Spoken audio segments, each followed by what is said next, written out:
원장님, 저 입술에 이거 정맥코 아니에요? 어디 한번 봐봐요. 에이, 이거는 멍이네. 그런데 정맥코 사진이랑 너무 똑같던데요? 멍이랑 제가 차이를 알 수 있게 멍 더 만들어드려요? 에? 아, 원장님. 라고 할 뻔. 일단 제가 정맥코에 대해 알려드리고 범인지 멍인지 정맥코인지 구분하는 방법과 치료 방법까지 제가 싹 다 알려드릴게요. 이 정맥코가 잘못 치료하면 평생 흉터로 남을 수가 있거든요. 제 영상 보시고 저만 따라오시면 됩니다. 팔로우 미.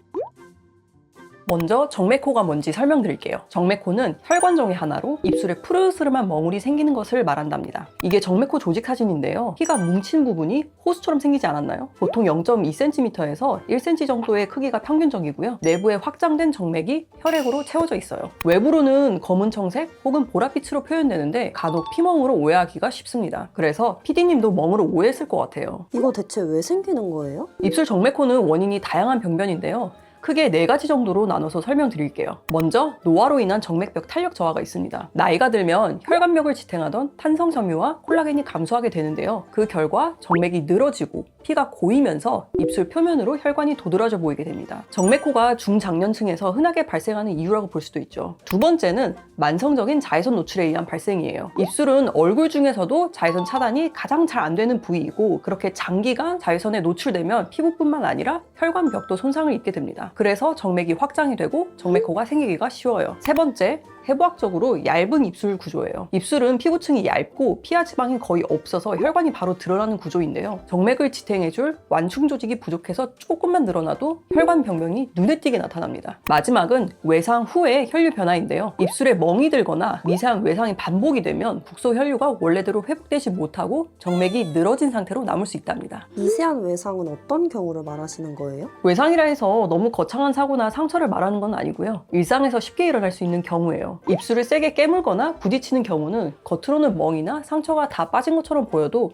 안쪽 정맥은 늘어진 상태로 회복이 더뎌지고요. 시술이나 시술 후 압박 혹은 출혈 이후에도 해당이 됩니다. 입술 관련된 시술 후에 일시적인 출혈이나 혈종이 생겼던 부위에서 정맥이 정상적으로 수축하지 못하고 남아서 정맥코로 이어질 수 있어요. 그러면 피가 고인 거니까 자연적으로 없어지진 않아요? 아쉽지만 정맥코는 자연적으로 사라지는 경우는 드물어요. 이걸 단순히 피가 고여있다 이렇게 생각하면 안 되고요. 정맥이 늘어져서 피가 고였다는 점을 생각하셔야 됩니다. 한번 정맥이 확장되면 시간 지나도 기존 상태로 자연복구가 되지는 않아요. 아까 알려주신다고 했던 자가진단 방법은 뭐가 있어요? 아주 간단해요. 병변을 살짝 눌렀다가 보면 바로 알 수 있는데요. 손가락으로 살짝 눌렀을 때 색이 옅어지다가 손을 떼면은 바로 색이 돌아오는 경우가 있어요. 이게 바로 정맥코라는 신호입니다. 손가락을 눌렀을 때 혈관이 눌렸다가 손가락을 떼면 다시 혈액이 차오르기 때문에 이렇게 보이는 건데요. 멜라노마나 피부암과 혼동할 수 있지만 혈관성 병변임을 확인하는 방법이랍니다. 원장님, 그런데 손으로 눌렀을 때 변화가 없으면 뭘 의심해야 돼요? 눌렀을 때 색이 빠지지 않으면 혈관이 아니라 색소나 조직 자체의 문제를 의심해봐야죠. 색소성 병변이나 종양성 병변일 수도 있고 드물게는 악성 병변일 수도 있어요. 이런 경우는 자가진단으로 알 수 없고 꼭 병원에 내원하셔서 조직 검사를 받으시길 바랍니다. 그러면 정맥코는 치료를 안 하고 그냥 지낼 수는 없나요? 뭐 솔직히 본인만 괜찮다면 이게 생명에 큰 지장을 주지는 않기 때문에 그냥 지내도 괜찮아요. 하지만 PD님, 입술에 이런 시퍼런 혈관종이 계속 있으면 외관상 불편함이 크지 않을까요? 입술은 우리가 얼굴을 볼 때 가장 먼저 시선이 가는 곳인데 거슬리는 뭔가가 있으면 사회생활 하는데 큰 도움이 되지는 않아요. 이게 점점 커질 수도 있고 특히 여성분들 같은 경우에는 외모에 민감하시니까 편의상 없애주는 게 좋죠. 그럼 어떻게 없앨 수 있는데요? 정맥이 관련되어 있다 보니까 좀 무서운 것 같아요. 첫 번째로 결계에서 피를 빼고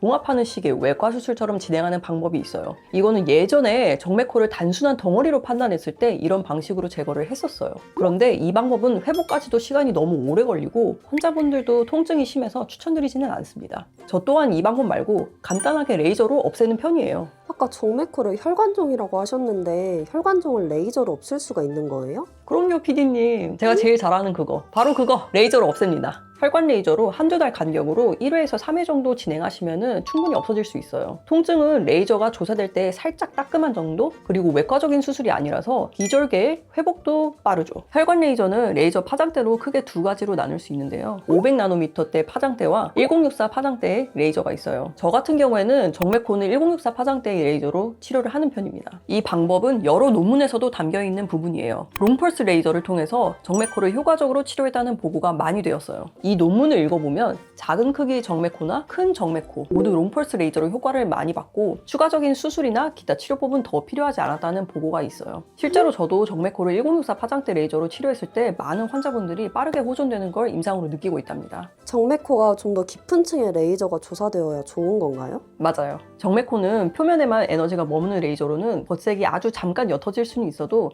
혈관이 완전히 폐쇄되지 않아서 다시 차오르는 경우가 많습니다. 그래서 재발이 되는 경우가 많아요. 반면에 1064 파장대 레이저는 500나노미터 파장대에 비해 피부 투과 깊이가 훨씬 깊고 피부 표면 손상은 최소화하면서 혈관 안에 헤모글로빈까지 안정적으로 에너지를 전달할 수 있어요. 1064 파장대 레이저로 정맥코를 치료를 하면 혈관 안에서 선택적으로 열이 발생하고 늘어진 정맥이 서서히 수축과 폐쇄를 합니다. 그래서 치료를 거듭할수록 정맥코의 크기가 눈에 띄게 줄어들고 결국 자연스럽게 정리되는 과정을 거치게 돼요. 정맥코 레이저로 치료하면 딱지나 흉터는 안 생겨요? 잘 시술하면 흉터 없이 말끔하게 지우지만 잘못 시술하게 되면 흉터가 남을 수 있어요. 이유는 입술 피부가 얇고 혈관이 많은 부위이기 때문인데요. 정맥코는 색소병변으로 판단해서 혈관에 반응하지 않은 엉뚱한 레이저를 쓰거나 에너지를 과하게 쓰면 혈관이 아니라 피부 조직 자체가 손상될 수 있습니다. 심한 경우에는 국소 부위 화상으로도 이어질 수 있어서 조심해야 해요. 그래서 제가 초반에 평생 흉터로 남을 수 있다고 말씀드린 거랍니다. 그러니까 여러분, 병변을 정확하게 이해하고 진단하는 의사에게 받아야겠죠? 그게 누구다? 바로 저 닥터 영이다. PD님, 오늘 제 설명 들으니까 왜 PD님 입술 위에 멍인지 이해 가셨어요? 네, 완전 깔끔하게 이해했어요. 한 30년 뒤에 정맥코 생겼을 때도 너무 겁먹지 마시고 저한테 오시면 돼요.